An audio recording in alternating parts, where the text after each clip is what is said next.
پریشانۍ د ختمېدو دپاره چې استغفار ډېر کوئ زما محترم ورونو. اوس ګناهونه هم ډېر شوي، موږ تاسو ټول ګناهونو کې ککړ یو. استغفار بخښنه د شپې چې وده کېږئ موږ تاسو ټول بغیر د توبې نه موږ وده نه شو چې الله رب العالمین ته توبه کوو. او بل زما محترم ورونو د پریشانۍ د خاتمې یو غټ ښایسته علاج دا دی، په دې معاشره کې کمزوري خلک وګوره او هغوی سره احسان وکړه. دا اړه به یې ټول داسې خوشحالی وګوره یتیمانان او یو کوټ ورله واله بنین جورابې څومره یخني د خپلو بچو له موږ اخلو که نه، خپل خاندان کې به د یتیمانان بل طرف ته مزه خپل خاندان کې به دي، په دې محله کې به او د خپل وس مطابق هغوی له چې څوک هم در باندې خبر نشي او څه ورله واخله، د یتیم په سر لاس راکاږه. دې سره د الله سبحانه وتعالی د طرف نه داسې عجیبه نعمتونه راځي، اړه به دې خوشحالی، غمونه به دې ختم شي.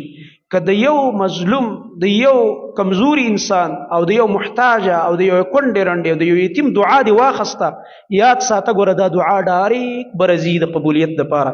الله سبحانه وتعالی به د اطمینان نصیب کړي.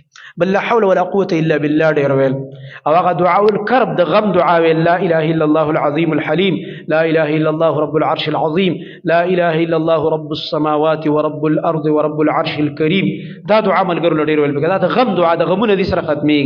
دغه رنګه تلاوت ډېر کول پکار دي. پکار دی چې زموږ یو ورځ هم بغیر د قرآن د تلاوت نه تېره نشي. یو ټیم خامخا مقرر کا، سار نه ماښام د وده کېدو نه مخکې قرآن راواخله او تلاوت څه ناڅه حصه وکړه او هغې نه بعد چې کوم دی بیا وده کېږه. دې سره زما محترم ورونو د غمونه الله رب العالمین ختموي او الله سبحانه وتعالی بنده باندې فراخینې راولي. الله رب العالمین دې موږ نه ټول مشکلات بیمارۍ څه قسمه مشکلات چې چاته دی الله دا ټول ختم کړي.